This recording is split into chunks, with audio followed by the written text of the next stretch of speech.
Hello folks. I wanted to go over a quick lesson today on how you might clean up and organize your data a little bit better by using some named ranges and some data validations and simplifying a if statement, nested if statement, by using a VLOOKUP once we've set up a helper sheet.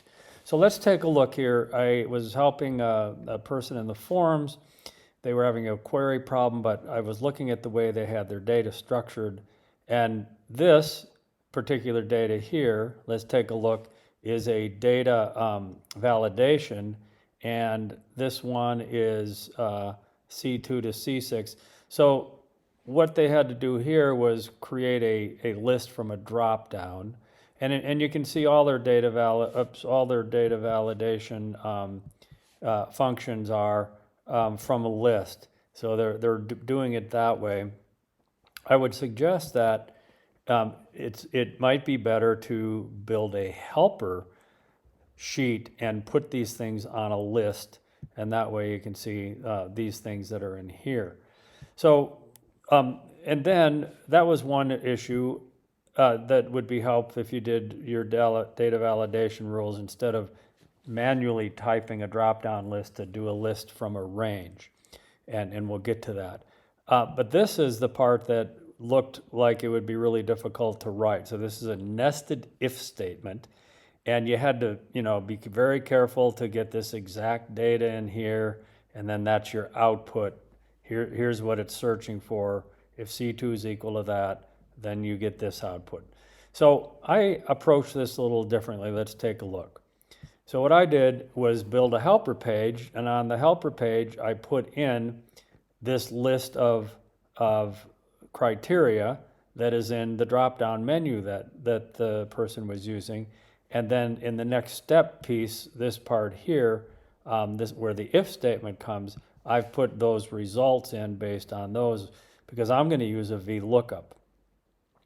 And then let me show you, actually, let me hide these two columns. I was playing around with these. Let me just hide these. And so then here's his formula to, and this, by the way, this formula needs to be copied down into every cell. So like if we copied this down, this doesn't work unless we copied this down. So what I want to show you is that with a single formula, and notice this this array literal, doing this array literal, so I get this thing called testing in the header, and then here's my formula. It's way simpler in a certain way. If error, we do as array formula, we do a VLOOKUP, and notice my VLOOKUP it's got some words in here, analyze and dataset. So I think that's important for you to understand, and the way I've done that is I've done some named ranges. So let's take a look at that piece. So I named some ranges here. One of them is called analyze, and if we take a look at that, analyze is the data on this data sheet. And this is a little bit confusing because we're going back to this other data sheet here. I should fix that up. But this data sheet here, C2 to C25. So it's looking at this data. That's analyze. And then the other one I'm using is called dataset. And dataset, if I open this one up and take a look at it, dataset is this helper, A to B. So this is normally what you'd do in a VLOOKUP. You would say, hey, I'm looking from A2 to B, whatever we have here. This is where our VLOOKUP's going to be. So let's take a look at how this works.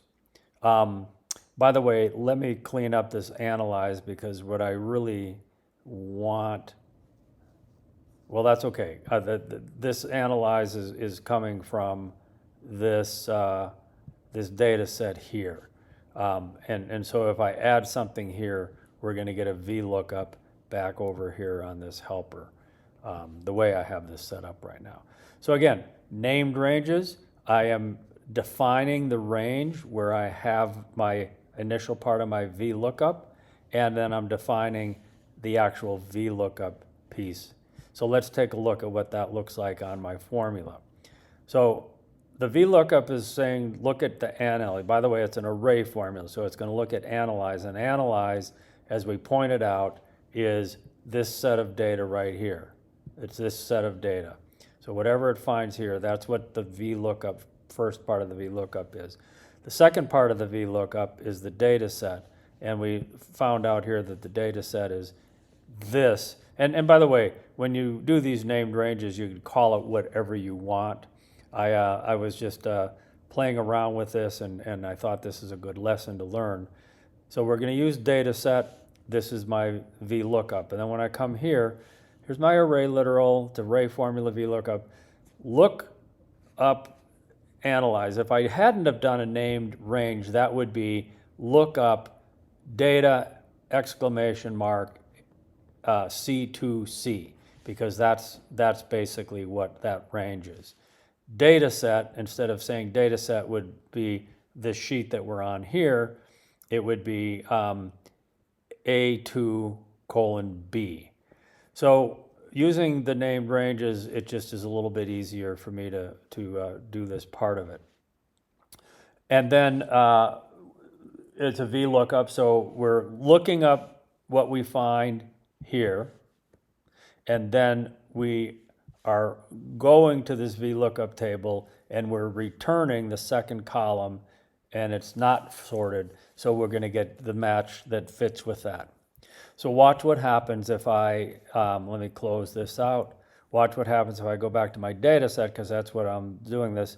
Notice over here on my helper, I just have 1, 2, 3, 4, 5, 5 of those, and on the data set I have 5. But if I add another one here, let's do a purple one, and notice then I get my phonics and aligned intervention.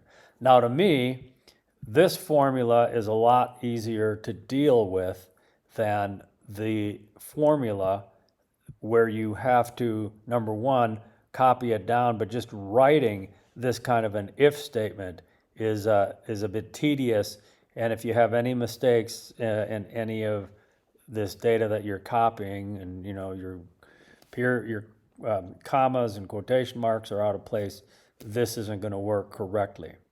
Now, before I jumped into deciding that this might be more easily done with a helper sheet and a VLOOKUP. I had played around with this idea here, which was using the new let function. So this was another way to sort of shorten it up. This still looks pretty complicated. We're basically saying, you know, we're defining these parts, A2, we're defining these. Each one of these is getting a definition with a word.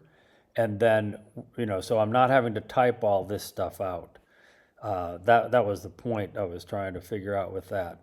And then, you know, this formula, again, would have to be copied down unless you did what I did in this case, where I, well, see on my data sheet, where I did this, where I did clean up the nested if statements and used ifs, and then I used a by row lambda so that I can just, again, with an array literal and putting in my if error and my by row lambda, I'm able to bring in this data using if statements. But to me, this is a lot simpler.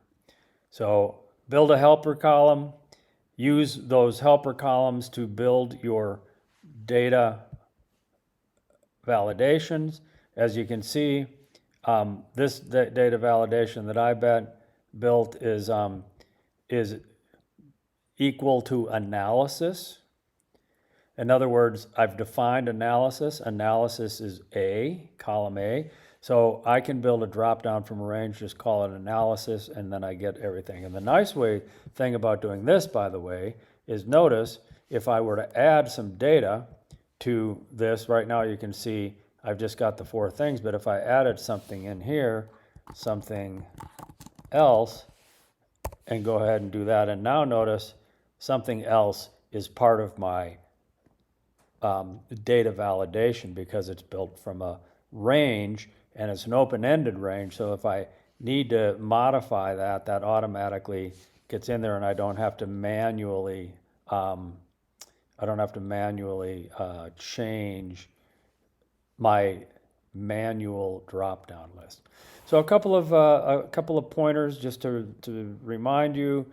Data validation might be better built with building things from a range, using a named range even, and using a VLOOKUP in the case of this example is a lot simpler formula than using this nested if statement.